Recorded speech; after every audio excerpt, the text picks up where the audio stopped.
আচ্ছা, তো আজকে আমাদের টপিকস হচ্ছে স্ট্রোক। এটা ফিফথ ইয়ারের স্টুডেন্টের জন্য মূলত। তো এর বাইরে বা সিনিয়র যারা আছে বা যারা এমবিবিএস পাশ করে গেছে তাদের হয়তো অতটা কাজে লাগবে না। আমি ফিফথ ইয়ারের কন্টেন্ট অনুযায়ী কথা বলবো আজকে। আমার কথা কি শোনা যাচ্ছে? জি স্যার, শোনা যাচ্ছে। তো স্ট্রোক এটাকে আগে অনেক নামে ডাকা হতো। তো সেরিব্রোভাস্কুলার অ্যাক্সিডেন্ট বলতো, সেরিব্রোভাস্কুলার ডিজিজ বলতো। কিন্তু স্ট্রোকের যে ডেফিনেশনটাতে সেরিব্রোভাস্কুলার ডিজিজ আসলে একটা ভ্যাগ টার্ম। হ্যাঁ, ওইটাকে আমরা স্ট্রোক বলেই বলবো, কারণ হচ্ছে ওই ভেসেল ডিজিজ ছাড়াও আরো অন্যান্য কারণেও স্ট্রোক হচ্ছে। ব্লাড কজের জন্য স্ট্রোক হয়। আবার হচ্ছে যে অনেক ভেসেল ডিজিজ আছে যেটাকে আমরা স্ট্রোক বলে আখ্যায়িত করব না। কাজে এখানে টার্মিনোলজিটা আমরা সেরিব্রোভাস্কুলার ডিজিজ না বলে স্ট্রোক বলবো। তো স্ট্রোক হচ্ছে আর্টেরিয়াল স্ট্রোক আছে, ভেনাস স্ট্রোক আছে। তো যেহেতু ভেনাস স্ট্রোক খুবই কম, less than 1%, আমরা ভেনাস স্ট্রোক নিয়ে আলোচনা আজকে করব না। আর্টেরিয়াল স্ট্রোকে হিমোরেজিক স্ট্রোক আছে, ইস্টেমিক স্ট্রোক আছে। তো ইস্টেমিক স্ট্রোক প্রায় 85%, যেখানে হিমোরেজিক স্ট্রোক হচ্ছে 15%। যদিও হসপিটাল এডমিশনে আমরা প্রায় সমান সমান দেখি হিমোরেজিক এবং ইস্টেমিক স্ট্রোক। এর কারণটা হচ্ছে হিমোরেজিক স্ট্রোক গুলা হসপিটালে বেশি আসে, সব ইস্টেমিক স্ট্রোক হয়তো টারশিয়ারি লেভেল পর্যন্ত আসে না। তো কমিউনিটি যদি হিসাব করি তাহলে হচ্ছে ইস্টেমিক স্ট্রোক হচ্ছে 85% আর হিমোরেজিক স্ট্রোক হচ্ছে 15%। তো আমরা ইস্টেমিক স্ট্রোক নিয়ে আলোচনা করি। তো স্ট্রোক মূলত হচ্ছে ব্লাড ভেসেল, এখানে blood vessel ischemic stroke blood vessel occlusion হয়। তো ব্রেন প্যারেনকাইমা ইনভলভ হয়, সেটা হচ্ছে যে resulting to blood vessel occlusion. তো মূল প্যাথোলজিটা হচ্ছে এখানে ব্লাড ভেসেল অক্লুশন। তো ব্রেইনে ব্লাড ভেসেল কে সাপ্লাই দিচ্ছে? তো ব্রেইনে সাপ্লাই দিচ্ছে হচ্ছে circle of Willis. Circle of Willis একটা অনেকগুলা ব্লাড ভেসেল দিয়া একটা একটা সার্কুলার বা চক্রের মতো একটা কমপ্লেক্স তৈরি হয়, যেটা সাবআরেকনয়েড স্পেসে আছে। তো ব্রেইনের 80% ব্লাড সাপ্লাই হচ্ছে ক্যারোটিড সিস্টেম, আর 20% ব্লাড সাপ্লাই হচ্ছে যে ভার্টিব্রো বেজিলারি সিস্টেম থেকে আসে।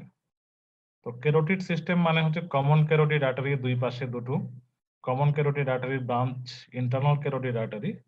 ইন্টারনাল ক্যারোটিড থেকে আসতেছে middle cerebral artery, anterior cerebral artery. Anterior cerebral artery থেকে অ্যান্টেরিয়র কমিউনিকেটিং আর্টারি, তারপর middle cerebral artery, posterior communicating artery. তো এইগুলা হচ্ছে ক্যারোটিড সিস্টেমের ব্রাঞ্চ। সার্কেল অফ উইলিসে ক্যারোটিড সিস্টেমের branch. Anterior cerebral artery, middle cerebral artery, anterior communicating artery, posterior communicating artery. আর vertebro basilar system যেটা, তো দুইটা vertebral artery basilar artery form করে পন্সে গিয়ে। বেজিলার আর্টারি আবার দুই ভাগে ভাগ হয়, দুই পাশে, রাইট এবং লেফট। একটা হচ্ছে যে posterior cerebral artery, right and left posterior cerebral artery. তাহলে ভার্টিব্রো বেজিলার আর্টারির আর্টেরিয়াল সিস্টেমের যে ব্রাঞ্চ সেগুলো হচ্ছে vertebral artery, basilar artery, posterior cerebral artery. এটা সাপ্লাই দিচ্ছে হচ্ছে যে হাইন্ড ব্রেইনের পিছনের অংশে, অর্থাৎ ব্রেইন স্টেম এবং সেরিবেলাম, এই জায়গাগুলোতে সাপ্লাই দিচ্ছে। এই সাপ্লাইটার খুব গুরুত্বপূর্ণ, কোন আর্টারিটা কোথায় সাপ্লাই দিচ্ছে। তাহলে মোটা দাগে যদি বলি তাহলে আমি বলতে পারি যে ইন্টারনাল ক্যারোটিড আর্টারির যে ব্রাঞ্চ গুলা, এই ব্রাঞ্চ গুলা সাপ্লাই দিচ্ছে maximum part of the brain, 80%, এবং brain frontal lobe, parietal lobe সহ ব্রেইনের একটা বড় অংশে। আর ব্রেইনের পিছনের অংশে ব্রেইন স্টেম এবং সেরিবেলাম, এখানে সাপ্লাই দিচ্ছে হচ্ছে ভার্টিব্রো বেজিলার সিস্টেম। তো আর এটা হচ্ছে বড় আর্টারি। হ্যাঁ, বড় আর্টারি গুলা, এবং এটা সাবারেকনেট স্পেসে থাকে, আর সাবারেকনেট স্পেস থেকে ব্রেইনের কর্টেক্সে এটা সাপ্লাই দিচ্ছে, অর্থাৎ ব্রেইনের সারফেসে সাপ্লাই দিচ্ছে। আর কিছু আর্টারি আছে, পারফোরেটিং আর্টারি বলি আমরা, ওই বড় আর্টারি গুলা যেটা সার্কেল অফ উইলিস থেকে পারফোরেটিং আর্টারি গুলা, ছোট আর্টারি এগুলো হচ্ছে যে, বা পেনিট্রেটিং আর্টারি, এগুলো ব্রেইন প্যারেনকাইমা পেনিট্রেট করে ইন্টারনাল স্ট্রাকচার গুলাকে সাপ্লাই দিচ্ছে। ব্রেইনের যে ডিপ স্ট্রাকচার গুলাকে সাপ্লাই দিচ্ছে, স্পেশালি ইন্টারনাল ক্যাপসুল এবং বেজাল গ্যাংলিয়ার আশেপাশে যে জায়গাগুলো আছে। তো কাজে পারফোরেটিং আর্টারির লুমেন গুলা কিন্তু ছোট, যেহেতু এটা এটা এটা এটা ডিপে ঢুকে যাচ্ছে, এবং এটা হচ্ছে বড় আর্টারিগুলার ব্রাঞ্চ। তো লুমেন ছোট পারফোরেটিং আর্টারির, এটারও একটা ক্লিনিক্যাল ইম্পর্টেন্স আছে, এটা আমাদের আলোচনায় চলে আসবে। তাহলে যদি বড় আর্টারিগুলা, যদি আমি শুরু করি যে ইন্টারনাল ক্যারোটিড আর্টারি বা মিডিল সেরিব্রাল আর্টারি, বড় আর্টারিগুলা যদি অক্লুশন হয়, তাহলে ব্রেইনের একটা বড় অংশে ব্লাড সাপ্লাই হ্যাম্পার্ড হয় এবং স্ট্রোক হয়। যদি পারফোরেটিং আর্টারিগুলা অক্লুশন হয়, তাহলে ব্রেইনের ছোট অংশে এবং ব্রেইনের যে ডিপার স্ট্রাকচার, সেটার ছোট অংশগুলোতে ইস্টেমিক চেঞ্জ হয় এবং ছোট অংশটা এফেক্টেড হয়। কিন্তু ইন্টারনাল ক্যাপসুল যেহেতু ডিসেন্ডিং ফাইবারগুলো ইন্টারনাল ক্যাপসুলে কম্প্যাক্ট অবস্থায় থাকে, তাহলে ইন্টারনাল ক্যাপসুলের একটা ছোট ইস্টেমিক চেঞ্জও দেখা যাচ্ছে যে বড় সিমটম প্রডিউস করতে পারে। তবে পারফোরেটিং আর্টারির যে পারফোরেটিং আর্টারিগুলা যেগুলা ব্রেইনের ভিতরে ঢুকে, সেগুলা ইন্টারনাল ক্যাপসুলকে ধরলে দেখা যাচ্ছে যে হেমিপ্যারেসিস, ইউজুয়ালি হেমিপ্যারেসিস নিয়ে আসে, মনোপ্যারেসিস নিয়ে আসতে পারে, কিন্তু ওইটা তো ব্রেইনের কর্টেক্সকে ধরলো না, কারণ এটা তো ব্রেইনের ডিপার স্ট্রাকচারকে ধরলো। তো কর্টেক্সকে যদি না ধরে, ইনভলভ না করে, তাহলে হচ্ছে যে কর্টিক্যাল ফাংশন গুলা এখানে ইনট্যাক্ট থাকবে। তো কি কর্টিক্যাল ফাংশন আছে, এটাও আলোচনায় আসবে। আর যদি বড় আর্টারি বলতে আমি বোঝাচ্ছি middle cerebral artery, anterior cerebral artery, anterior communicating, posterior communicating artery সামনের অংশে, আর পিছনের অংশে হচ্ছে বেজিলার, পোস্টেরিয়র সেরিব্রাল। সেই সার্কেল অফ উইলিসের বড় আর্টারি গুলাকে ইনভলভ করলে ব্রেইনের সারফেসের একটা বড় অংশ ইনভলভমেন্ট হয়, এবং যে অংশটা ইনভলভমেন্ট হলো সেই অংশটার যে কারেসপন্ডিং যে ফাংশন গুলো আছে, ওই ফাংশন গুলাকে এফেক্ট করে। তো বড় আর্টারি গুলা কিভাবে এফেক্টেড হয়, ছোট আর্টারি গুলা কিভাবে এফেক্টেড হয়? বড় আর্টারি গুলা, এখানে কিছু প্যাথোলজিক্যাল টার্ম আছে। একটা হচ্ছে যে এম্বলিক, থ্রম্বোটিক, থ্রম্বোএম্বলিক। তো থ্রম্বোটিক হচ্ছে যে আর্টেরিয়াল ওয়ালে অ্যাথেরোস্ক্লেরোটিক প্লাগ তৈরি হয়, থ্রম্বোসিস হয়। থ্রম্বোএম্বলিক হচ্ছে কোনো আর্টারির এক জায়গায় থ্রম্বোসিস হলো, সেটা আর্টারির ডিস্টালি অন্য কোনো জায়গায় গিয়ে আর্টারিকে অক্লুড করলো, অর্থাৎ থ্রম্বাসটা যেহেতু ডিস্টেন্স সাইডে গিয়ে অক্লুড করে, কাজে এটা থ্রম্বোএম্বলিক। আর আরেকটা এম্বলিক, অর্থাৎ এটা থ্রম্বাস ফর্ম হলো না, অন্য কোনো কারণে এম্বুলাস ফর্ম হলো, সেটা আর্টারিতে গিয়ে অক্লুড করলো। তো বেশিরভাগই হচ্ছে যে থ্রম্বোএম্বলিক। তো আমাদের যে আর্টেরিয়াল সিস্টেম আছে, আর্চ অফ দ্য অ্যাওর্টা থেকে ব্রাকিওসেফালিক ট্রাঙ্ক এবং কমন ক্যারোটিড আর্টারি, আবার ব্রাকিওসেফালিক ট্রাঙ্ক থেকে আবার common carotid artery, internal carotid artery. তো আর্চ অফ দ্য অ্যাওর্টা এবং হচ্ছে নেক ভেসেল, ইন্টারনাল ক্যারোটিড আর্টারি, এগুলোতে যে থ্রম্বোটিক চেঞ্জ হয় এই আর্টারিগুলোতে, অনেক কারণে হতে পারে, রিস্ক ফ্যাক্টর অনেকগুলো আছে। ওই থ্রম্বোটিক চেঞ্জটা ওই থ্রম্বাস গুলা ডিসলজ হয়ে ডিস্টালি আর্টেরিয়াল সিস্টেমকে, ডিস্টাল যে আর্টেরিয়াল সিস্টেম গুলা আছে সেই ডিস্টাল আর্টেরিয়াল সিস্টেম গুলাকে অক্লুড করতে পারে। যেমন হচ্ছে ইউজুয়ালি এই ক্ষেত্রে বেশিরভাগ ক্ষেত্রে দেখা যাচ্ছে মিডল সেরিব্রাল আর্টারিকে অক্লুড করে। তাহলে এটি থ্রম্বো এম্বলিক এর যে সোর্স সেটা হচ্ছে থ্রম্বো এম্বলিক, অর্থাৎ আর্ট অফ দ্য অ্যাওর্টা এবং নেক ভেসেলে থ্রম্বাস ফর্ম করলো, সেই থ্রম্বাস ডিস্টালি গিয়ে ব্লাড ভেসেলকে অক্লুড করলো।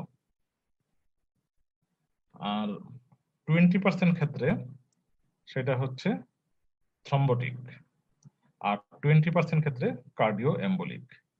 তো থ্রম্বোটিক হচ্ছে, থ্রম্বোটিক ইন সিতু হচ্ছে যে যে আর্টারি ইটসেলফ, মানে যেখানে থ্রম্বাসটা ফর্ম করলো সেখানেই অক্লুড করলো।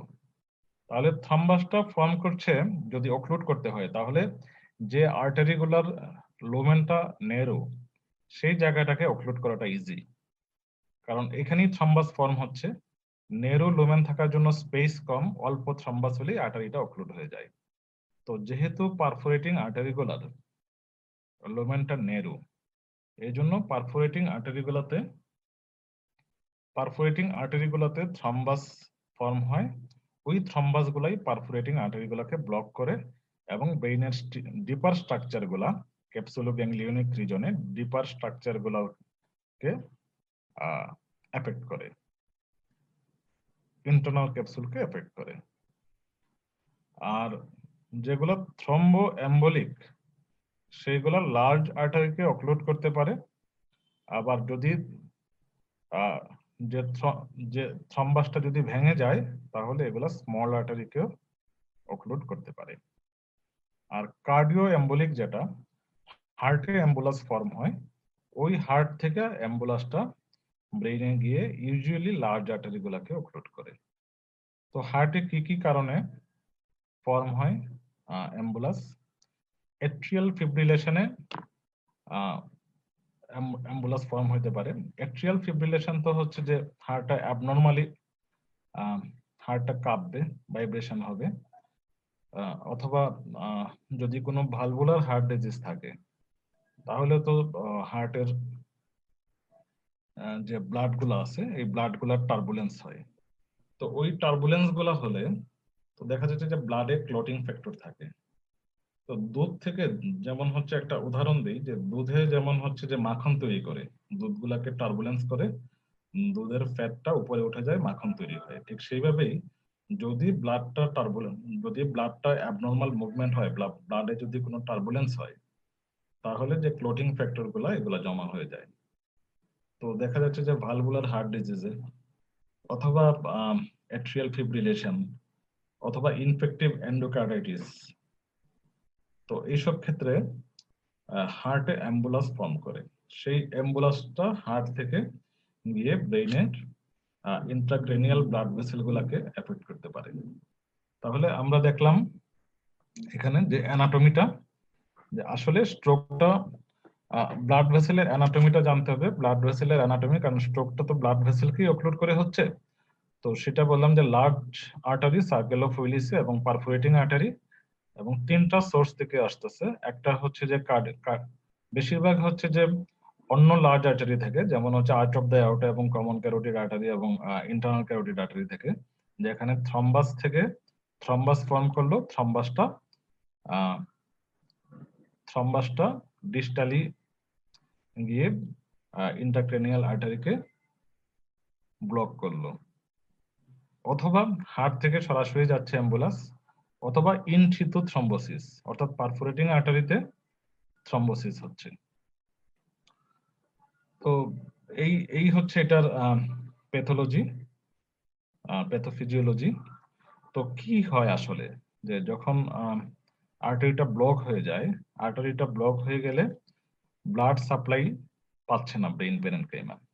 ব্রেন প্যারেনকাইমা যদি ব্লাড সাপ্লাই না পায়, ব্লাডে থাকে হচ্ছে অক্সিজেন, গ্লুকোজ, তাহলে অক্সিজেন কম পাচ্ছে, অ্যানারোবিক মেটাবলিজম হচ্ছে, এটিপি কম প্রডিউস হচ্ছে, ব্রেইন সেলে।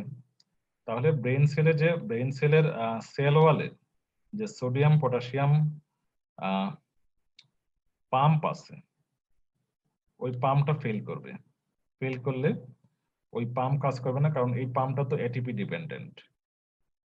যেহেতু অক্সিজেন কম পাচ্ছে, অ্যানারোবিক মেটাবলিজম, এটিপি কম তৈরি হচ্ছে, সোডিয়াম এবং পটাশিয়াম যে পাম্প, সেই পাম্প ফেল করছে এবং সোডিয়াম ইনফ্লাক্স হচ্ছে। সোডিয়ামের সাথে ওয়াটারও ইনফ্লাক্স হয়। তাহলে যে ব্রেন সেলগুলা, এই ব্রেন সেলগুলাতে সেলগুলা ফুলে যাচ্ছে, সোয়েলিং হচ্ছে। এটাকে আমরা বলি সাইটোটক্সিক ব্রেইন ইডিমা। সাইটোটক্সিক কারণ হচ্ছে এখানে সরাসরি সেলের ভিতরে সেলটা এফেক্টেড হচ্ছে। তো এই কন্ডিশনে আবার এক্সাইটেটরি নিউরোট্রান্সমিটার গ্লুটামেট রিলিজ হচ্ছে। এই গ্লুটামেট ক্যালসিয়ামকে সেলের ভিতরে ঢুকিয়ে দিচ্ছে। ওই ক্যালসিয়ামটা আরো কিছু এনজাইমের সহযোগিতায়, প্রোটিয়েজ, লিপিড পারক্সিডেজ, দেখা যাচ্ছে সেলের ভিতর যে অর্গানেলি গুলো আছে, এই অর্গানেলি গুলাকে ডেস্ট্রয় করছে। ফ্রি রেডিকেল তৈরি হচ্ছে। আবার ওইদিকে অ্যানোরোবিক গ্লাইকোলাইসিসে ল্যাকটিক অ্যাসিড তৈরি হচ্ছে। তো সব মিলিয়েই তো এখানে একটা নেক্রোসিস হয়ে যাচ্ছে। তো ওই যে নেক্রোসিস হচ্ছে লাস্ট স্টেপ, বা ইনফাকশনের মাঝখানে নেক্রোসিস হচ্ছে।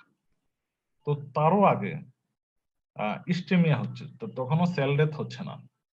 অর্থাৎ যদি ব্লাড সাপ্লাই হ্যাম্পার্ড হয়, যদি ব্লক হয়, ব্লক হলে তো ব্লাড সাপ্লাইটা হ্যাম্পার্ড হবে ব্রেন প্যারেনকাইমাতে। তখন ব্রেইনের একটা হোমিওস্টেসিস মেকানিজম আছে। সে চেষ্টা করে কোল্যাটারাল যে ব্লাড ভেসেল গুলো আছে, সেই কোল্যাটারাল ব্লাড ভেসেল গুলোর মাধ্যমে ওই ব্রেইন টিস্যুতে, ব্রেইন প্যারেনকাইমাতে যাতে সাপ্লাইটা মেনটেন করতে পারে।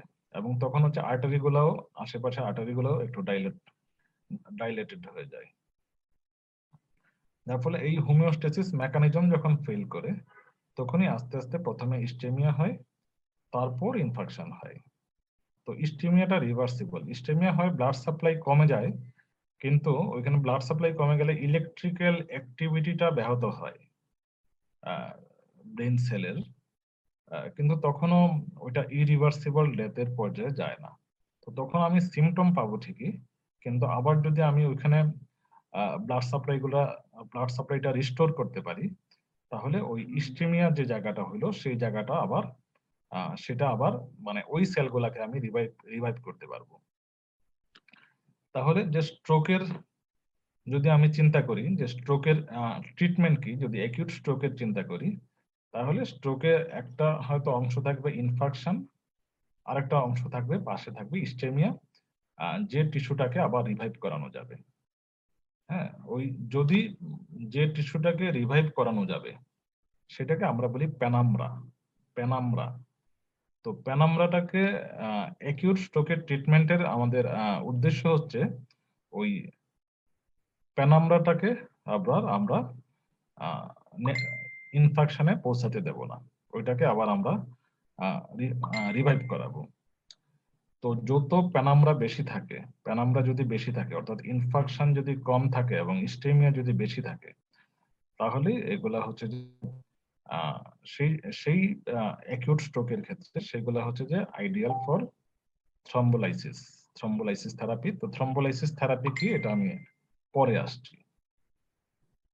এখন তো স্ট্রোক পরীক্ষায় তো লং কেস তো থাকবেই। হ্যাঁ, স্ট্রোক থাকবে এবং ইস্টেমিক স্ট্রোক দেওয়ার সম্ভাবনাই বেশি, কারণ হেমোরেজিক স্ট্রোকের পেশেন্ট গুলো অনেক সময় একটু অ্যাকিউট কন্ডিশনে সিভিয়ার হেডেক থাকে, এজিটেটেড থাকে, তো ইস্টেমিক স্ট্রোক পড়ার সম্ভাবনাই বেশি। তো স্ট্রোক আসে, কমন যে ফিচারটা, কমন প্রেজেন্টেশন হচ্ছে যে হেমিপ্যারেসিস নিয়ে আসে। আরো অনেক কারণে হেমিপ্যারেসিস হতে পারে, কিন্তু ফিফথ ইয়ার ফাইনালে যদি হেমিপ্যারেসিস থাকে, তাহলে এটা স্ট্রোক হবার সম্ভাবনাই বেশি অন্য কিছুর চেয়ে। তো হেমিপ্যারেসিস আরো কিছু প্রেজেন্টেশন আছে, যেমন স্ট্রোক তো স্ট্রোকের কিছু রিস্ক ফ্যাক্টর আছে। কাজেই যখন ডায়াগনোসিস, যখন আমরা হচ্ছে লং কেসে ডায়াগনোসিস করব, তখন ওই রিস্ক ফ্যাক্টর গুলাকে ইনক্লুড করতে হবে।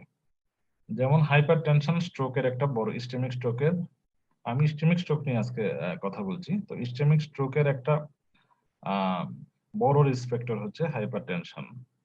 ডায়াবেটিস মেলাইটাস একটা রিস্ক ফ্যাক্টর। তো ওই রিস্ক ফ্যাক্টর গুলোকেও আমাদের আইডেন্টিফাই করতে হবে। অর্থাৎ অর্থাৎ একটা পেশেন্ট হাইপারটেনশন থাকলো, ডায়াবেটিস থাকলো, ইস্কেমিক স্ট্রোক থাকলো, তখন ডায়াগনোসিসে যাতে আমরা শুধুমাত্র স্ট্রোক না বলি, আমরা হাইপারটেনশন এবং হচ্ছে ডায়াবেটিস বা আদার অ্যাসোসিয়েটেড যেসব রিস্ক ফ্যাক্টর আছে, এমন হতে পারে হয়তো পেশেন্টার ভালভুলার হার্ট ডিজিজ আছে, তো সেই জিনিসগুলো, ওই রিস্ক ফ্যাক্টর গুলোও আমাদের ডায়াগনোসিসে ইনক্লুড করতে হবে।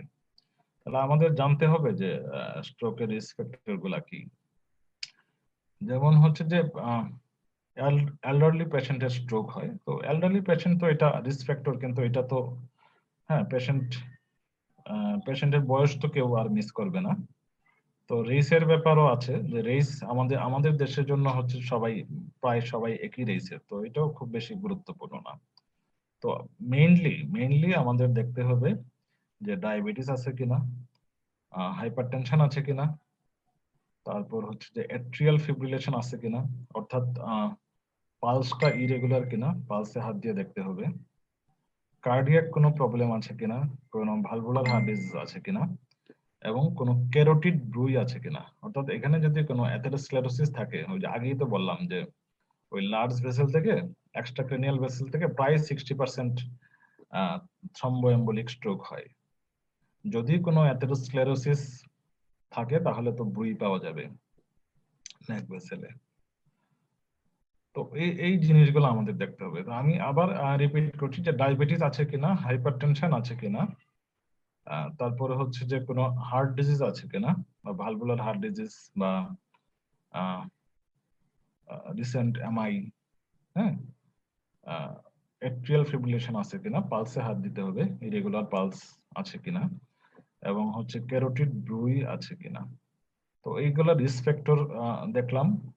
এবং স্ট্রোকের প্রেজেন্টেশন, স্ট্রোকের অনেকগুলো প্রেজেন্টেশন আছে, কি কি নিয়ে প্রেজেন্ট করতে হবে, প্রতিটা প্রেজেন্টেশন আইডেন্টিফাই করতে হবে লং কেসের ক্ষেত্রে। আর থার্ডে হচ্ছে স্ট্রোকের কমপ্লিকেশন গুলা আইডেন্টিফাই করতে হবে। অর্থাৎ স্ট্রোককে যদি আমি একটা একটা প্রজন্ম ধরি, একটা একটা একজন ব্যক্তি হিসাবে চিন্তা করি, তো তার হচ্ছে পূর্বসূরি এবং উত্তরসূরি। পূর্বসূরি হচ্ছে রিস্ক ফ্যাক্টর, আর উত্তরসূরি হচ্ছে কমপ্লিকেশন। মানে যে কোনো ডিজিজ যদি লং কেসে আসে, তাহলে তার কজ অথবা রিস্ক ফ্যাক্টর এবং তার কমপ্লিকেশন, এগুলা আইডেন্টিফাই করতে হবে। এবং এই সবটা আইডেন্টিফাই করেই আমাদের মানে কেসে তাহলে পূর্ণাঙ্গ ডায়াগনোসিস হবে। তো স্ট্রোকের প্রেজেন্টেশন কি হতে পারে?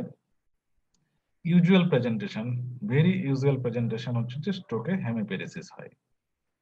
হ্যাঁ, আসলে স্ট্রোকের প্রেজেন্টেশনটা হচ্ছে যে according to site of the lesion, কোন জায়গাটা ইনফেকশন হলো ব্রেইন প্যারেনকাইমার, সেই জায়গাটার উপরে ডিপেন্ড করছে যে এটা প্রেজেন্টেশনটা কি হবে। তো আমি বলছিলাম যে ইউজুয়াল প্রেজেন্টেশন হচ্ছে যে হেমিপ্যারেসিস, আর ফেশিয়াল ইনভলভমেন্ট হয় অনেক সময়, যে ফেসে সবচেয়ে ফেসের ক্ষেত্রে সবচেয়ে কমন প্রেজেন্টেশন যেটা, সেটা হচ্ছে যে সেভেন্থ নার্ভ পালসি বা facial nerve palsy. Facial nerve palsy আপার মোটর হতে পারে, লোয়ার মোটর হতে পারে। আরো প্রেজেন্টেশন আছে, যেমন হচ্ছে স্ট্রোকে ভিজুয়াল ফিল্ড ডিফেক্ট নিয়ে আসতে পারে। স্ট্রোকের পেশেন্ট ডিসআর্থ্রিয়া এবং ডিসফেসিয়া নিয়ে আসতে পারে। স্ট্রোকের পেশেন্ট কিছু সেন্সরি ডেফিসিট নিয়ে আসতে পারে, সেন্সরি স্ট্রোক। অ্যাপ্টাক্সিয়া নিয়ে আসতে পারে। অ্যাপ্টাক্সিয়া কি এটা আমি বলবো পরে। স্ট্রোকের পেশেন্ট কনভালশন নিয়ে আসতে পারে, তবে সাধারণত কনভালশনের পেশেন্ট গুলা পরীক্ষা হলে দেয় না। তো ওই স্ট্রোকের যে প্রেজেন্টেশনেই থাকুক, প্রতিটা প্রেজেন্টেশনেই আমাদের আইডেন্টিফাই করতে হবে। আর থার্ডলি হচ্ছে যে কমপ্লিকেশন। তো একটা স্ট্রোক আছে, স্ট্রোকের পেশেন্ট তার হয়তো বেডসোর আছে, ওই বেডসোরটা আমাদের বলতে হবে।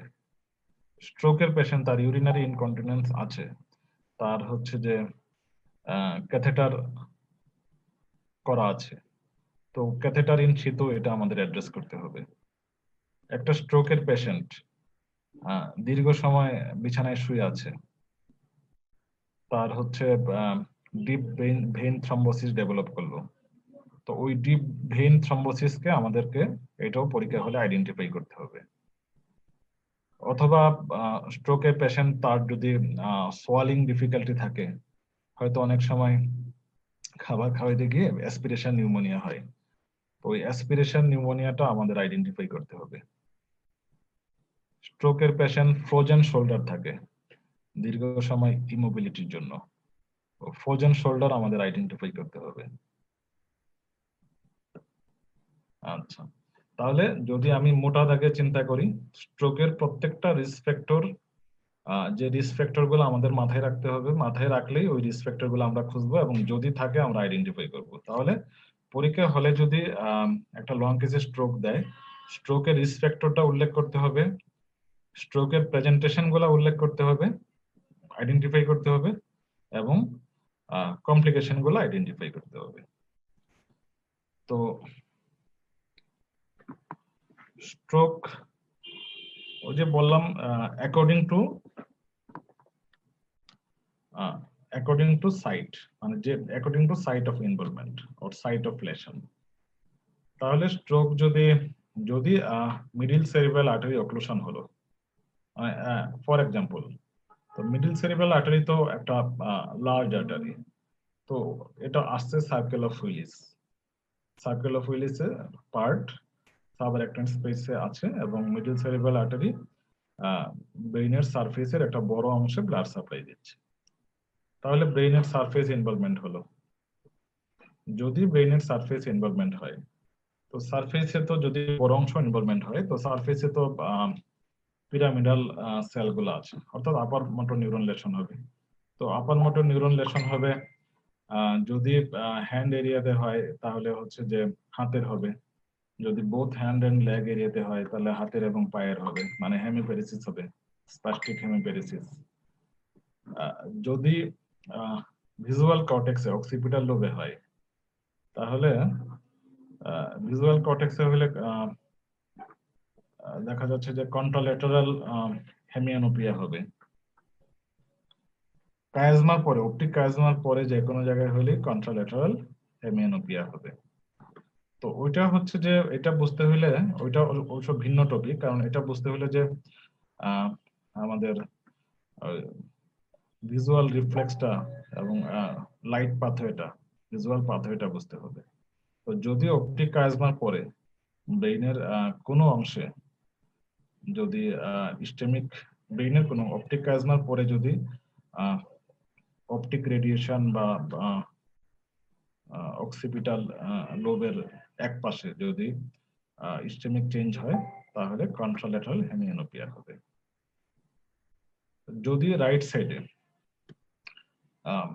আরেকটা হচ্ছে যে স্ট্রোকের পেশেন্ট কি লেফট হ্যান্ডেড নাকি রাইট হ্যান্ডেড, এটা জিজ্ঞেস করতে হবে। এটা জিজ্ঞেস করতে হবে এজন্য যে যারা রাইট হ্যান্ডেড পেশেন্ট তাদের ডমিন্যান্ট হেমিস্ফিয়ার হচ্ছে লেফট হেমিস্ফিয়ার, আর যারা লেফট হ্যান্ডেড পেশেন্ট তাদেরও ম্যাক্সিমাম ক্ষেত্রে ডমিন্যান্ট হেমিস্ফিয়ার হচ্ছে লেফট হেমিস্ফিয়ার ব্রেইনের, এবং অল্প 10% বা 20% হচ্ছে যে, বা 10%ই রাইট হেমিস্ফিয়ার তাদের ডমিন্যান্ট। তো হেমিস্ফিয়ার জানাটা ইম্পর্টেন্ট এই জন্যই যে আমাদের যে ব্রোকাস এরিয়াটা বা আমাদের সেটা থাকে হচ্ছে ডমিন্যান্ট হেমিস্ফিয়ারে। তো ইউজুয়ালি তাহলে এটা আমাদের ব্রোকাস এরিয়া থাকছে লেফট হেমিস্ফিয়ারে। তাহলে যদি রাইট সাইডেড হেমিপ্যারেসিস হয়, তাহলে বেশিরভাগ ক্ষেত্রেই তো প্রবলেমটা কোথায়, প্রবলেমটা হচ্ছে লেফট হেমিস্ফিয়ারে। তাহলে লেফট হেমিস্ফিয়ারে ব্রোকাস বা ভার্নিক্স এরিয়া আছে, কাজেই এখানে পেশেন্ট কর্টিক্যাল ডিসফেসিয়া নিয়ে প্রেজেন্ট করতে পারে। তো এই একটা টার্মিনোলজি অনেকের কাছে একটু গন্ডগোল লাগে, ডিসফেজিয়া এবং ডিসফেসিয়া। ডিসফেজিয়া হচ্ছে সোয়ালিং ডিফিকাল্টি, ডিসফেজিয়া হচ্ছে সোয়ালিং ডিফিকাল্টি, অর্থাৎ আহ, আমার কোনো কিছু ঢোক গিলতে অসুবিধা হচ্ছে। আর ডিসফেসিয়া হচ্ছে speech difficulty due to cortical problem. কর্টেক্সের প্রবলেমের জন্য যদি স্পিচে ডিফিকাল্টি হয় তাহলে এটাকে ডিসফেসিয়া বলবো। অর্থাৎ স্ট্রোকের ক্ষেত্রে ডিসফেসিয়া হইতে পারে, ডিসফেজিয়া হইতে পারে। স্ট্রোকের ক্ষেত্রে কিভাবে ডিসফেজিয়া হইতে পারে, যে আমাদের যে ডিগ্লুটেশন মাসলগুলো আছে, বেশিরভাগ ক্ষেত্রেই ডিগ্লুটেশন মাসলগুলো supplied by the 9th and 10th nerve, glossopharyngeal এবং ভ্যাগাস নার্ভ। তো যদি ব্রেন স্টেম স্ট্রোক হয়, ব্রেন স্টেমে যদি স্ট্রোক হয় বা মেডুলায় যদি স্ট্রোক হয়, তাহলে গ্লোসোফেরেঞ্জিয়াল ভ্যাগাস নার্ভের নিউক্লিয়াস যদি ইনভলভ হয়, তো যদিও ওই ক্রেনিয়াল নার্ভের নিউক্লিয়াস গুলা যদিও এটা হচ্ছে যে পেরিফেরাল নার্ভাস সিস্টেমের পার্ট, কারণ ক্রেনিয়াল নার্ভ তো পেরিফেরাল নার্ভাস সিস্টেমের part, cranial nerve and spinal nerve part of peripheral nervous system, আর ব্রেন এবং spinal cord part of central nervous system.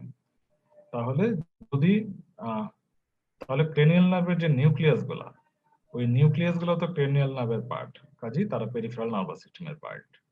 আবার তাদের অ্যানাটমিক্যাল লোকেশন হচ্ছে সিএনএস এ, অর্থাৎ ক্রেনিয়াল নার্ভের নিউক্লিয়াস গুলা part of peripheral nervous system but situated in CNS.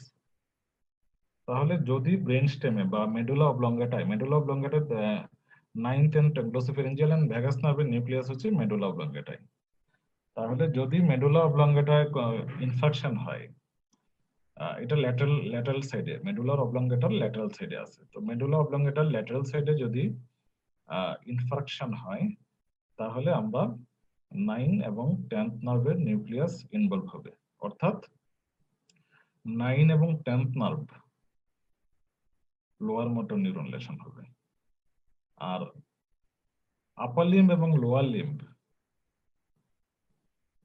এখানে হবে আপার মোটর নিউরন লেশন কন্ট্রাল্যাটারালি, কারণ আপার লিম্ব এবং লোয়ার লিম্ব থেকে তো ট্র্যাক্ট গুলা উপরে উঠছে, যে আপার মোটরের যে ফাইবার গুলা সেগুলো তো হচ্ছে মেডুলা অবলঙ্গাটায় আছে। তো ডান পাশে আমার যদি ডান পাশের যে আমার লোয়ার মোটর গুলো আসবে অ্যান্টেরিয়র হর্ন সেল পর্যন্ত, তারপরে মেডুলাতে গিয়ে ক্রস হয়ে ওইগুলা ডান পাশের আপার মোটর ফাইবার গুলা বাম পাশে চলে যাবে। তাহলে ক্রসিং এর উপরে মেডুলাতে যখন ইনফ্যাক্ট হয়, তখন সে উল্টা পাশে কন্ট্রাল্যাটারালি আপার মোটর নিউরন লেশন হবে। কিন্তু ওইখানে ক্রেনিয়াল নার্ভের নিউক্লিয়াস গুলো থাকার জন্য ওই সেম সাইডে ক্রেনিয়াল নার্ভের নিউক্লিয়াস থাকবে, সেম সাইডে সেই ক্রেনিয়াল নার্ভের লোয়ার মোটর নিউরন লেশন হবে, অর্থাৎ লিম্বে contralateral upper motor neuron lesion এবং সেম সাইডে ক্রেনিয়াল নার্ভের লোয়ার মোটর নিউরন লেশন।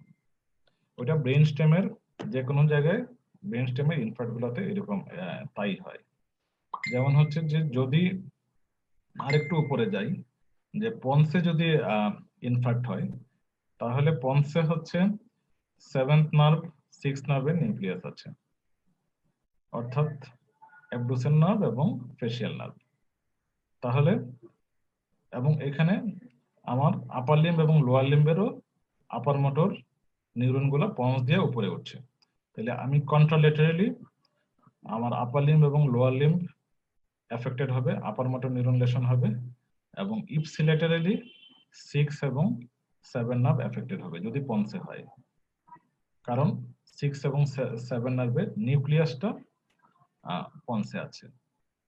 হ্যাঁ, তাহলে এটাকে আমরা বলছি ক্রস প্যারালাইসিস, অর্থাৎ এক পাশে ক্রেনিয়াল নার্ভ ইনভলভমেন্ট হচ্ছে, তার ক্রেনিয়াল নার্ভের লোয়ার মোটর নিউরন লেশন হচ্ছে, এবং অপর পাশে লিম্ব গুলাতে আপার মোটর নিউরন এবং আপার মোটর নিউরন লেশন হচ্ছে। তো এগুলোকে ব্রেন স্টেম সিনড্রোম বলে। হ্যাঁ, এক একটা নাম আছে। যদি থার্ড নার্ভ ইনভলভ হয় এটাকে বলে ওয়েভার সিনড্রোম। এখানেও তাই হচ্ছে, থার্ড নার্ভ ইনভলভ হচ্ছে এক পাশে, অন্য পাশের লিম্ব গুলাতে আপার মোটর নিউরন লেশন হচ্ছে। মিলার্ড গাবলার সিনড্রোম, এটা একটা ব্রেন স্টেম সিনড্রোম। এখানে পন্স এফেক্টেড হচ্ছে, কন্ট্রোলেটারালি স্পাস্টিক হেমিপ্যারিসিস হচ্ছে, ইপসিলেটারালি পন্সে 6-7 নিউক্লিয়াস আছে, তাহলে ইপসিলেটারালি 6 এবং 7 নার্ভের লোয়ার মোটর নিউরন লেশন হচ্ছে, এটাকে বলে মিলার্ড গাবলার সিনড্রোম। আবার ল্যাটারাল, আরেকটু নিচে আসছি মেডুলা অবলঙ্গেটাতে, ল্যাটারাল মেডুলারি সিনড্রোম, সেটাতে হচ্ছে 9-10th নার্ভের নিউক্লিয়াস হচ্ছে ল্যাটারাল মেডুলাতে, তাহলে ইপসিলেটারালি 9-10 ইনভলভমেন্ট হচ্ছে এবং কন্ট্রালেটারালি আপার লিম্ব এবং লোয়ার লিম্বের স্পাস্টিক হেমিপ্যারিসিস হচ্ছে। তো তাহলে এগুলো হচ্ছে যে স্ট্রোকের প্রেজেন্টেশন। তাহলে হেমিপ্যারিসিসের সাথে সাথে ক্রেনিয়াল নার্ভের ইনভলভমেন্ট থাকতে পারে। যদি ব্রেন স্টেমে হয়, ক্রেনিয়াল নার্ভ গুলো হচ্ছে যে লোয়ার মোটর নিউরন লেশন থাকবে। তো আরেকটা মজার ব্যাপার হচ্ছে যে আমাদের এই প্রশ্নটা কখনো আসছে কিনা যে আমাদের যখন স্ট্রোক করবে, যখন মানুষের স্ট্রোক হয়, যে এক পাশে লিম্ব এফেক্টেড হয়, হ্যাঁ হেমিপ্যারিসিস হয়, কিন্তু ট্রাঙ্ক কিন্তু এফেক্টেড হয় না। যেমন পেক্টোরালিস মেজর মাসল এফেক্টেড হয় না, ইন্টারকস্টাল মাসল এফেক্টেড হয় না, অ্যাবডোমিনাল ওয়াল এক পাশে এফেক্টেড হয় না। অর্থাৎ এক্সিয়াল মাসল গুলো এফেক্টেড হচ্ছে না, লিম্ব মাসল গুলো এফেক্টেড হচ্ছে। এর কারণ হচ্ছে যে এক্সিয়াল মাসল গুলোর যে আপার মোটরের কানেকশন, মানে এক্সিয়াল মাসল গুলো হচ্ছে বডির সেন্ট্রালি যে মাসল গুলো থাকে, এটা হচ্ছে যে বাইলেটারাল কানেকশন। অর্থাৎ লেফট সাইডের পেক্টোরালিস মেজর, লেফট সাইডে ইন্টারকস্টাল মাসল, লেফট সাইডে অ্যান্টেরিয়র অ্যাবডোমিনাল ওয়াল, সে তার আপার মোটর নিউরন গুলা বোথ লেফট হেমিস্ফিয়ার এবং রাইট হেমিস্ফিয়ারের সাথে কানেক্টেড। কিন্তু যেহেতু স্ট্রোক হচ্ছে এক পাশে, কাজেই হচ্ছে এক্সিয়াল মাসল গুলা ইনভলভ হয় না, শুধু লিম্ব মাসল গুলা ইনভলভ হয়। লিম্ব মাসল গুলার আপার মোটর নিউরন গুলা একটা হেমিস্ফিয়ারের সাথে কানেক্টেড, আর এক্সিয়াল মাসলের আপার মোটর নিউরন গুলা বোথ হেমিস্ফিয়ারের সাথে কানেক্টেড। যদি আমার এক্সিয়াল মাসলকে ইনভলভ করতে হয়, তাহলে দুই পাশেই স্ট্রোক হইতে হবে, বা দুই পাশেই দুইটা হেমিস্ফিয়ারেই প্যাথোলজি থাকতে হবে। তো ফেসিয়াল যে মাসল গুলো আছে, ফেসিয়াল মাসল গুলো হচ্ছে এক্সিয়াল মাসল। তো cranial nerve, maximum cranial nerve হচ্ছে যে আপার মোটরটা হচ্ছে বাইকর্টিক্যাল ইনারভেশন, অর্থাৎ দুইটা হেমিস্ফিয়ারের সাথেই কানেক্টেড থাকে। তো দুইটা হেমিস্ফিয়ারের সাথে কানেক্টেড থাকে ম্যাক্সিমাম ক্রেনিয়াল নার্ভ। শুধু দুইটা ব্যতিক্রম আছে। 7th ক্রেনিয়াল নার্ভ এর নিউক্লিয়াস, মানে ফেসিয়াল নার্ভের যে নিউক্লিয়াস, এটার যে লোয়ার হাফটা হচ্ছে যে ইউনিল্যাটারাল কানেকশন, উল্টো মানে কন্ট্রাল্যাটারাল, মানে লিম্বের মতোই অ্যাজ ইউজুয়াল ইউনিল্যাটারাল কানেকশন। আবার হাইপোগ্লোসাল নার্ভের যে নিউক্লিয়াস, সেটা হচ্ছে ইউনিল্যাটারাল কানেকশন। এই জন্যই দেখা যাচ্ছে যে ওই আপার মোটর নিউরন লেশনে যদি একটা হেমিস্ফিয়ার ধরে, তাহলে আমরা ফেসিয়াল নার্ভের আপার মোটর নিউরন লেশন পাইতে পারি, এবং হচ্ছে 12 নার্ভ বা হাইপোগ্লোসাল নার্ভের আপার মোটর নিউরন লেশন পাইতে পারি। কিন্তু অন্য নার্ভগুলোর আপার মোটর নিউরন লেশন পাবো না। অন্য নার্ভগুলোর যদি আপার মোটর নিউরন লেশন পাইতে হয়, তাহলে দুইটা হেমিস্ফিয়ারকে ইনভলভ করতে হবে। তাহলে ব্যাপারটা সাম আপ করি। সাম আপ করলে হয় যে আমাদের এক্সিয়াল মাসলগুলোর সাপ্লাই হচ্ছে, আপার মোটর কানেকশন হচ্ছে বাইকর্টিক্যাল, দুইটা হেমিস্ফিয়ারের সাথে। আর যেহেতু ক্রেনিয়াল নার্ভগুলা ফেসকে সাপ্লাই দেয়, তাহলে ফেসের মাসলগুলো তো এক্সিয়াল মাসল, কাজে এটাও ম্যাক্সিমাম ক্রেনিয়াল নার্ভের নিউক্লিয়াস হচ্ছে বাইকর্টিক্যাল ইনারভেশন, বাইকর্টিক্যাল আপার মোটর কানেকশন। শুধুমাত্র 7th এর লোয়ার হাফ এবং হাইপোগ্লোসাল বা 12 নার্ভের নিউক্লিয়াস, সেটা হচ্ছে ইউনিল্যাটারাল কানেকশন। এই জন্যই আপার মোটর নিউরন লেশনে আমরা ফেসিয়াল নার্ভের লোয়ার ফেসিয়াল নার্ভের আমরা আপার মোটর নিউরন লেশন পাই এবং হাইপোগ্লোসাল নার্ভের আমরা আপার মোটর নিউরন লেশন পাইতে পারি স্ট্রোকে। কিন্তু অন্যান্য নার্ভের ক্ষেত্রে যদি আপার মোটর নিউরন লেশন পাইতে হয় তাহলে আমাদের বাইকর্টিক্যাল প্যাথোলজি থাকতে হবে, ইউনিকর্টিক্যাল প্যাথোলজিতে এটা হবে না। তবে লোয়ার মোটর নিউরন লেশন তো অবশ্যই ইউনিল্যাটারাল হবে। এই জন্যই দেখা যাচ্ছে যে ব্রেন স্টেমে যদি কোনো লেশন থাকে, কোনো ইস্টেমিক চেঞ্জ থাকে, তাহলে ক্রেনিয়াল নার্ভ গুলা ব্রেন স্টেমে যে ক্রেনিয়াল নার্ভের নিউক্লিয়াস গুলা থাকে সেই ipsilateral lower motor neuron lesson হয়। তো তাহলে স্ট্রোকের প্রেজেন্টেশনে আমরা ছিলাম। প্রেজেন্টেশন বলতে গিয়ে এত কথা যে হেমিপ্যারেসিস নিয়ে প্রেজেন্ট করতে পারে, সেভেন্থ নার্ভ বা ফেসিয়াল নার্ভের আপার মোটর নিউরন লেশন নিয়ে প্রেজেন্ট করতে পারে, হাইপোগ্লোসাল নার্ভের আপার মোটর নিউরন লেশন নিয়ে প্রেজেন্ট করতে পারে, এবং third nerve, six nerve, seven nerve, ninth, 10th এই নার্ভগুলোর লোয়ার মোটর নিউরন লেশন নিয়ে প্রেজেন্ট করতে পারে যদি যদি ব্রেন স্টেম এফেক্টেড হয়, কারণ ওই নার্ভগুলোর নিউক্লিয়াস হচ্ছে ব্রেন স্টেমে। তাহলে সেভেন্থ নার্ভ এবং হাইপোগ্লোসাল নার্ভের আপার মোটর নিউরন লেশন নিয়ে প্রেজেন্ট করতে পারে, থার্ড নার্ভ, হ্যাঁ, থার্ড নার্ভ বা সিক্স নার্ভ, হ্যাঁ, থার্ড, 4, 6 অথবা 7th, 9, 10 এই নার্ভগুলার লোয়ার মোটর নিউরন লেশন নিয়ে প্রেজেন্ট করতে পারে স্ট্রোক। আর তো এই হচ্ছে অবস্থা। আর ওই অ্যাপ্রাক্সিয়া হচ্ছে যে আমার যদি পেশেন্টের মোটর সিস্টেম ঠিক থাকে, সেন্সরি সিস্টেম ঠিক থাকে, সেরিবেলার সিস্টেম ঠিক থাকে, শুধু কর্টিক্যাল প্রবলেমের জন্য পেশেন্ট কোনো একটা কমপ্লেক্স টাস্ক পারফর্ম করতে পারবে না, তাহলে সেটাকে অ্যাপ্রাক্সিয়া বলি। তো অ্যাপ্রাক্সিয়াটা যেমন একটা পানি আছে, গ্লাস পানি আছে, পেশেন্ট হচ্ছে পানি খাওয়াটা তো একটা কমপ্লেক্স টাস্ক, যে পেশেন্ট হাতটা সামনে এক্সটেন্ড করলো, গ্লাসটা ধরলো, গ্লাসটা মুখের কাছে আনলো, পানি খাইলো। তো ওই যে টোটাল একটা কমপ্লেক্স টাস্ক, এটা পেশেন্ট কোনো একটা জায়গায় গিয়ে আটকে যাবে। তো অ্যাপ্রাক্সিয়াটা আমরা দেখি হচ্ছে যে কর্টিক্যাল ইনভলভমেন্ট কতটুকু আছে বা নাই সেটা দেখার জন্য। হ্যাঁ, আরো আছে। তা এটা এটা আসলে ফিফথ ইয়ারের জন্য বেশি কঠিন হয়ে যায়, আমি তাহলে আর এদিকে না যাই। যদি পেশেন্ট ব্রোকাস এরিয়া বা ভার্নিক্স এরিয়া ইনভলভ করে, তাহলে তো আমরা ডিসফেসিয়া পাবো, মোটর ডিসফেসিয়া, সেন্সরি ডিসফেসিয়া, হ্যাঁ, বা গ্লোবাল ডিসফেসিয়া পাইতে পারি। যদি পেশেন্টের যেগুলা হচ্ছে আমাদের সাউন্ড প্রডিউস করে, লিপ, টাং এবং হচ্ছে সফট প্যালেট, মাসল অফ ডিগ্লুটেশন, সেই নার্ভগুলা যদি এফেক্টেড হয় ব্রেন স্টেম স্ট্রোকে, তাহলেও কিন্তু আমরা হচ্ছে যে ডিসআর্থ্রিয়া পাবো, অর্থাৎ আমাদের স্পিচ ডিফিকাল্টি পাবো। তাহলে স্পিচ ডিফিকাল্টি স্ট্রোকে দুই রকম পেতে পারি, ডিসফেসিয়া পেতে পারি, ডিসআর্থ্রিয়া পেতে পারি।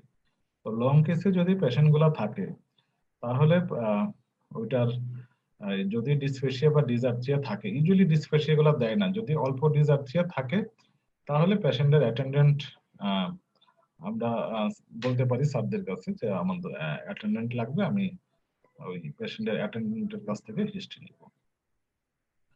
আর স্ট্রোকে যে হেমিপ্যারেসিস হয়, সেই হেমিপ্যারেসিসটা একটা ক্যারেক্টারিস্টিক্স আছে, সেটা হচ্ছে যে হাতের ক্ষেত্রে, আপার লিম্বের ক্ষেত্রে যে এক্সটেন্সর মাসল গুলা বেশি উইক হবে, এই জন্য হাতটা কিন্তু ফ্লেক্স হিসাবে থাকবে এবং শোল্ডারটা রোটেটেড, ইনার রোটেটেড হিসাবে থাকবে।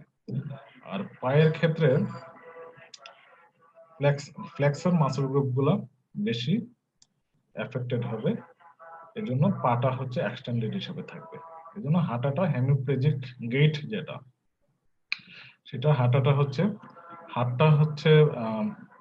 হাতটা থাকবে হচ্ছে ফ্লেক্স হিসাবে, এবং পেশেন্ট হাঁটবে, হাঁটু ভাঁজ করবে না, পাটা সোজা করে এক্সটেন্ড করে হাঁটবে, আর ওই পাটাকে স্পেস দেওয়ার জন্য একটা হাফ সার্কেল তৈরি করবে। এটাকে হেমিপ্লেজিক গেট বলে। যদি স্ট্রোকের পেশেন্ট হাঁটতে পারে পরীক্ষা হলে, তাহলে ওই হেমিপ্লেজিক মানে পেশেন্টের গেটটাও উল্লেখ করতে হবে, হেমিপ্লেজিক গেট পেশেন্টকে হাঁটায় দেখাইতে হবে। আর সবার শেষে ওই সব মানে হিস্ট্রি শেষ করে সবকিছু শেষ করে একটা টেস্ট টিউব দিয়ে পেশেন্টকে পাঠাইতে হবে যে ইউরিনটা নিয়ে আসতে। স্ট্রিপ পাওয়া যায়, ওই স্ট্রিপে দেখতে হবে যে গ্লুকোজ আছে কিনা। যদি এটা আমরা করতে পারি যে ওই ইউরিন টেস্ট করতে পারি যে স্ট্রিপ দিয়া, হ্যাঁ ইউরিনে গ্লুকোজ আছে, পেশেন্ট ডায়াবেটিস, তাহলে এটা খুব একটা মানে খুব প্লিজড হবে, পরীক্ষা হলটা খুব মানে স্যাররা প্লিজড হবে এবং আহ, এটা একটা এক্সট্রা মার্ক অ্যাড করবে এবং ছোটখাটো ত্রুটিগুলো হয়তো স্যাররা এটাতে করে দিবে। আর হচ্ছে যে রিগার্ডিং ট্রিটমেন্ট, তো আরো অনেক কিছু ছিল, আসলে একটা ক্লাসে ইস্টেমিক স্ট্রোক শেষ হয় না। তো ইস্টেমিক স্ট্রোক কিন্তু সাধারণত ওল্ড এজেই হয়, কিন্তু ইয়াং এজে আসতে পারে। যদি ইয়াং এজে আসে তাহলে আমরা কার্ডিয়াক কোনো প্রবলেম আছে কিনা এটা কিন্তু আমরা আগে মাথায় রাখবো। তো কার্ডিয়াক প্রবলেমের মধ্যে যে আমি আগেই উল্লেখ করেছি যে কোনো ভালভুলার হার্ট ডিজিজ আছে কিনা, আহ, বা কোনো প্রস্থেটিক বাল্ব আছে কিনা, ইনফেক্টিভ এন্ডোকার্ডাইটিস আছে কিনা, এছাড়াও এই এই ক্ষেত্রে কোনো ব্লাড ভেসেলের কোনো ডিজিজ আছে কিনা। ব্লাড ভেসেলের যেমন হচ্ছে প্রাইমারি ব্লাড ভেসেল ডিজিজ হতে পারে যে জায়ান্ট সেল আর্টারাইটিস, এটা একটা অথবা হচ্ছে যে সিস্টেমিক কোনো ডিজিজ যেমন এসএলই থাকতে পারে। তো ভাস্কুলাইটিস গুলা হলে তো ওটা তো শুধু ওই ব্রেইনের বা ক্রেনিয়াল ইন্ট্রাক্রেনিয়াল যে ব্লাড ভেসেল গুলা বা সেরিব্রাল যে ব্লাড ভেসেল গুলা সেগুলোকে এফেক্ট করে এবং সেখানেও স্ট্রোক হতে পারে। আর যদি হচ্ছে যে থ্রম্বোটিক কন্ডিশন, ব্লাডটা যদি প্রোথ্রম্বোটিক কন্ডিশনে থাকে, যদি প্রোটিন সি, প্রোটিন এস বা অ্যান্টিথ্রম্বিন 3 এগুলো যদি লেকিং থাকে ব্লাডে, তাহলেও কিন্তু আমরা ওই ব্লাডটা ক্লট হবে তাড়াতাড়ি এবং আমরা স্ট্রোক পাইতে পারি। পলিসাইথেমিয়াও কিন্তু স্ট্রোকের একটা রিস্ক ফ্যাক্টর। হ্যাঁ, যে পলিসাইথেমিয়া তো ব্লাডের ভিসকোসিটি বেড়ে যায়, হ্যাঁ ইসচেমিক স্ট্রোকের একটা রিস্ক ফ্যাক্টর। তাহলে ওই যদি ব্লাড ভেসেল হার্টের প্রবলেমে অথবা ব্লাড ভেসেল ইটসেলফ যদি কোনো প্রবলেম থাকে, ভাস্কুলাইটিস, সেটা প্রাইমারি ভাস্কুলাইটিস হোক অথবা সেটা সিস্টেমিক ভাস্কুলাইটিস হোক, অথবা যদি ব্লাডের কোনো প্রবলেম থাকে সেটা হচ্ছে যে প্রোথ্রম্বোটিক কন্ডিশন হোক, তাহলেও কিন্তু আমরা ইসচেমিক স্ট্রোক পাইতে পারি। বিশেষ করে ইয়াং এজের ইয়াং স্ট্রোকের ক্ষেত্রে আমাদের এই জিনিসগুলা বুঝতে হবে। আর হচ্ছে যে ওই স্ট্রোকের আমরা কিছু ইনভেস্টিগেশন করব। তো ইনভেস্টিগেশন আমরা চিন্তা করব যে ইনভেস্টিগেশন হচ্ছে যে অ্যাকর্ডিং টু প্রথম হচ্ছে যে আমরা তো স্ট্রোক ইটসেলফ ইনভেস্টিগেশন, স্ট্রোকের যে রিস্ক ফ্যাক্টর গুলো আছে সেগুলোর ইনভেস্টিগেশন, এবং হচ্ছে স্ট্রোকের যে কমপ্লিকেশন গুলো আছে সেই কমপ্লিকেশন গুলো ইনভেস্টিগেশন।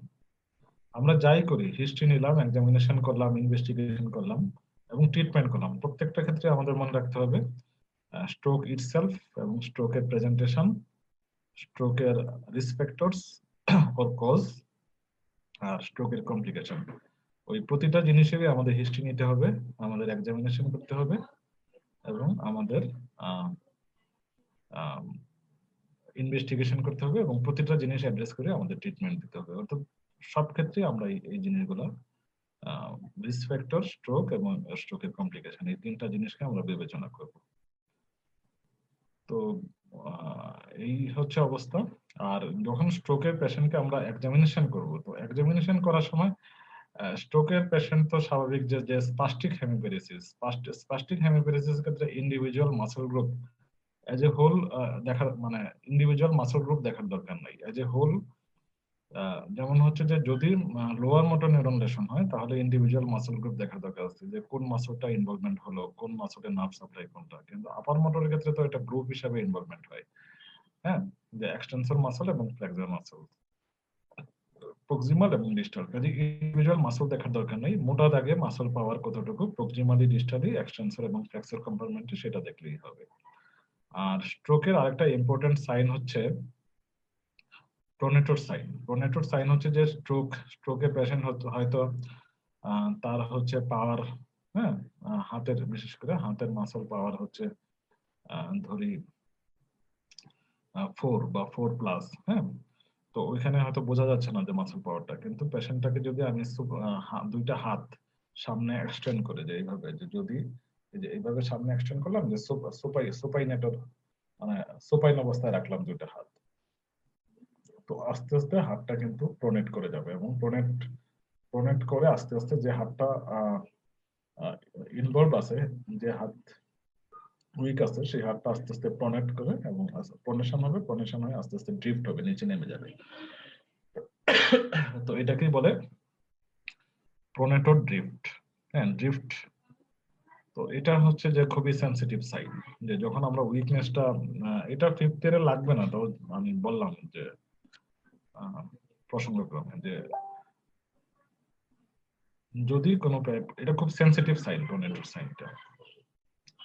আর স্ট্রোকের পেশেন্ট, তো এটা তো পেশেন্টের মাসল উইক হবে, বা গ্রুপ অফ মাসল ধরে উইক হয়। সাধারণত ওয়েস্টিং থাকে না, যদি দীর্ঘ সময় স্ট্রোক থাকে তাহলে ওয়েস্টিং থাকতে পারে। আর মাসলের টোনটা বেশি থাকবে। তো এখানে টোন নিয়েও কথা আছে, যে টোন হচ্ছে পেশেন্টের টোন তো যখন স্ট্রোক তো আসলে স্পাস্টিক, হ্যাঁ, স্পাস্টিক টোনটা হবে ক্লাস 5, অর্থাৎ একটু রেজিস্ট্যান্ট থাকবে, আবার অনেকটা জায়গা হচ্ছে উইদাউট রেজিস্ট্যান্ট চলে যাবে। যদি আমি এলবোটা ফ্লেক্স করি বা নি যদি ফ্লেক্স করি, তাহলে প্রথমে রেজিস্ট্যান্ট থাকবে, কিছুটা জায়গায় রেজিস্ট্যান্ট ছাড়া চলে যাবে, আবার কিছুক্ষণ পরে রেজিস্ট্যান্ট হবে, অর্থাৎ রেজিস্ট্যান্ট, কিছু জায়গায় রেজিস্ট্যান্ট ছাড়া আবার রেজিস্ট্যান্ট, হ্যাঁ, ক্লাস নাইফের মতো। আর যদি সবটা যদি একই পরিমাণে রেজিস্ট্যান্ট থাকে, তাহলে সেটাকে বলি আমরা ল্যাট পাইপ রিজিডিটি, এটা স্পাস্টিসিটি না। তো এটা আপার মোটর নিউরন লেশনের জন্য না, এই টার্মটা হচ্ছে রিজিডিটি, টার্মটা হচ্ছে যদি এক্সট্রা পিরামিডাল ইনভলভমেন্ট হয়, অর্থাৎ বেসাল গ্যাংলিয়া ইনভলভমেন্ট হয়, অর্থাৎ পার্কিনসন ডিজিজ গুলাতে রিজিডিটি থাকে। রিজিডিটি হচ্ছে যে যদি কোনো জয়েন্টটা ফ্লেক্স করি, তাহলে অ্যালং দ্য মুভমেন্ট সবটা জায়গায় আমরা সমান বাধার সম্মুখীন হব। আর স্পাস্টিসিটি হচ্ছে আমরা ওই যদি ফ্লেক্স করি তাহলে একটু বাধা পাবো, আবার দীর্ঘ একটা বাধা পাবো না, আবার বাধা পাবো, মানে ক্লাস নাইফের মতো হবে। তো তাহলে ওটা স্পেসিফিক্যালি উল্লেখ করতে হবে যে স্পাস্টিসিটি। হ্যাঁ, অনেক এটা এটা যদি বলি আমি টোন বেশি, তাহলে কিন্তু এটা ব্যাখ্যা করা হলো না, এটা কি রিজিডিটি নাকি স্পাস্টিসিটি। বলতে হবে যে হাইপারটোনিয়া বা increase tone in the form of spasticity. আর অবভিয়াসলি যেহেতু আপার মোটর নিউরন লেশন, যারগুলো এক্সাজারেটিভ থাকবে এবং প্লান্টারটা এক্সটেন্সিভ হবে। আর হাতে একটা সাইন দেখি আরেকটা, এটাকে বলে হফম্যান সাইন, অর্থাৎ এই যে আঙ্গুলটা, মিডল ফিঙ্গারটা, এটা ফ্লিকারিং করব ডিআইপি তে, ডিজিটাল ইন্টারফেরেন্স, এটা ফ্লিকারিং করলে যদি যদি আপার মোটর নিউরন থাকে, তাহলে থামটা অন্যান্য আঙ্গুলগুলো, বিশেষ করে থামটা ফ্লেক্স করবে, বলে হফম্যান সাইন। হ্যাঁ, তো পায়ে ডেভিনস্কি সাইনের কারেসপন্ড হচ্ছে হাতের হফম্যান সাইন। তো এই হচ্ছে যে স্ট্রোকের এক্সামিনেশন গুলো করব। স্ট্রোকে আমরা তো ফুল দেখলাম, হ্যাঁ, ফুল এক্সামিনেশন করব নিউরোলজিক্যালি। আর ক্রেনিয়াল নার্ভ ইনভলভমেন্ট থাকতে পারে, ক্রেনিয়াল নার্ভের এক্সামিনেশন করব। কোনো ভিজুয়াল ডিফেক্ট আছে কিনা, হ্যাঁ, ভিজুয়াল ডিফেক্ট আছে কিনা সেটাও আমাদের দেখতে হবে। কারণ হচ্ছে যে বললাম যে যদি অক্সিপিটাল লোব ইনভলভমেন্ট থাকে, তাহলে ভিজুয়াল ডিফেক্ট থাকতে পারে। আর স্ট্রোকের পেশেন্ট সাধারণত আনকনসিয়াস হয় না, দুইটা ক্ষেত্রে আনকনসিয়াস হয়, যেহেতু রেটিকুলার ফরমেশন, হ্যাঁ, জালের মতো একটা নেটওয়ার্ক, এটা যেহেতু হচ্ছে যে ব্রেন স্টেমে থাকে, যদি ব্রেন স্টেম ইনভলভমেন্ট হয়, ব্রেন স্টেম যদি ইনভলভমেন্ট হয়, তাহলে এটা আনকনসিয়াস হতে পারে। এবং যদি কর্টেক্সে ইনভলভমেন্ট হয়, কর্টিক্যাল ইনভলভমেন্ট, যদি লার্জ এরিয়াতে কর্টিক্যাল ইনভলভমেন্ট হয়, তাহলেও কিন্তু আনকনসিয়াস হতে পারে। তো যদি স্ট্রোকের পেশেন্ট ইউজুয়ালি আনকনসিয়াস থাকে না, যদি আনকনসিয়াসনেস নিয়ে আসে, তাহলে চিন্তা করব আইদার ব্রেন স্টেম ইনভলভমেন্ট অথবা কর্টেক্সের একটা লার্জ এরিয়া ইনভলভমেন্ট। আর ব্রেন স্টেম ইনভলভমেন্ট যেগুলা এটা পোস্টেরিয়র সার্কুলেশন থেকে ভার্টিব্রো বেজিলার আর্টারিতে যদি প্রবলেম থাকে বা ওখানে যদি অক্লুশন থাকে, ভার্টিব্রো বেজিলার আর্টারি আমি প্রথমে বলেছিলাম এবং তার ব্রাঞ্চ গুলাতে, তাহলে ওই ব্রেন স্টেম ইনভলভমেন্ট হয় এবং সেরিবেলামও ইনভলভমেন্ট হতে পারে। সেই ক্ষেত্রে কিন্তু আমরা সেরিবেলার সাইন গুলা পাবো স্ট্রোকের ক্ষেত্রে। তো এটাই মোটামুটি স্ট্রোকের প্রেজেন্টেশন। তো স্ট্রোকের ট্রিটমেন্টটা বাকি রয়ে গেছে। আমরা স্ট্রোকের ট্রিটমেন্টটা অন্য কোনো একদিনের জন্য রেখে দিলাম, যদি সময় সুযোগ পাই তাহলে স্ট্রোকের আসলে স্ট্রোকের অনেক কিছুই বাকি আছে। হ্যাঁ, তো যদি আমরা সুযোগ পাই তাহলে স্ট্রোকের আরো যদি খুঁটিনাটি জিনিস থাকে এবং স্ট্রোকের ট্রিটমেন্টটা নিয়ে আমরা ডিটেলস আলোচনা করব। তাহলে আজকের মতো এখানেই রাখছি।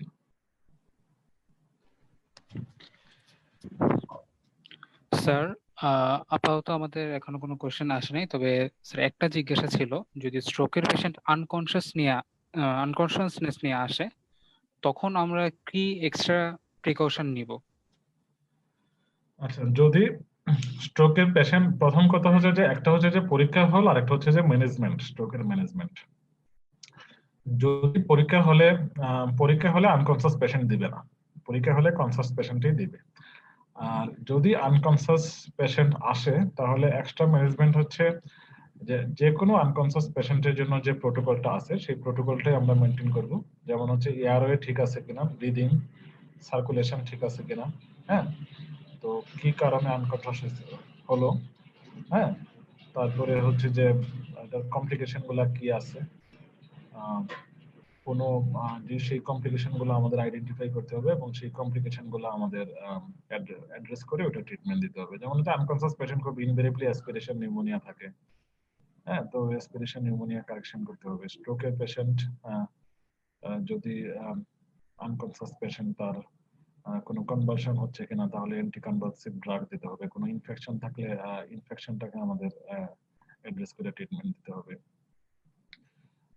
যদি তারপরে আমাদের ইউরিনারি ইনকন্টিনেন্স থাকবে আনকনসিয়াস পেশেন্টের, সেক্ষেত্রে আমার ক্যাথেটার দিয়ে দিতে হবে। হ্যাঁ, তো পেশেন্টের যে কোনো আনকনসিয়াস পেশেন্টের যে প্রোটোকলটা প্রাইমারিলি হচ্ছে যে সেই প্রোটোকলটা মেনটেন করতে হবে। এয়ারওয়ে ব্রিদিং সার্কুলেশন মেনটেন করতে হবে, ব্লাড সুগার দেখতে হবে, প্রেশার ঠিক আছে কিনা দেখতে হবে, ইলেকট্রোলাইট ইমব্যালেন্স আছে কিনা দেখতে হবে, এবং ইনফেকশন থাকলে সেগুলো কন্ট্রোল করতে হবে, কমপ্লিকেশন গুলো অ্যাড্রেস করে সেই অনুযায়ী ট্রিটমেন্ট দিতে হবে। Thank you sir. স্যার, অসংখ্য ধন্যবাদ আমাদেরকে ইসকেমিক স্ট্রোকের মতো নিউরোলজির খুব গুরুত্বপূর্ণ একটা টপিক একদম বেসিক ক্লিয়ার করে বুঝিয়ে দেওয়ার জন্য, এবং এটা বাস্তব লাইফেও আশা করি আজকের এই কথাগুলো আমাদের অনেক কাজে আসবে। এবং স্যার, আমরা অধীর অপেক্ষায় থাকবো আপনার পরবর্তী সেশনের জন্য। স্যার, আপনার যদি পারমিশন থাকে তাহলে আমরা সেশনটা এখানেই শেষ করতে যাচ্ছি। ওকে, তোমাদেরকেও অনেক ধন্যবাদ। এখন তো কোভিড সময়ে ক্লাসও নেওয়া যাচ্ছে না, হ্যাঁ, হ্যাঁ, তো এখন একটা যদি এটাতে যদি উপকার হয়ে থাকে যারা পরীক্ষার্থী, তো সেটাই তাহলে আমার ক্লাসটা সার্থক হবে। ধন্যবাদ তোমাদেরকে। জি স্যার, অসংখ্য ধন্যবাদ আপনাকে স্যার। নমস্কার স্যার। নমস্কার।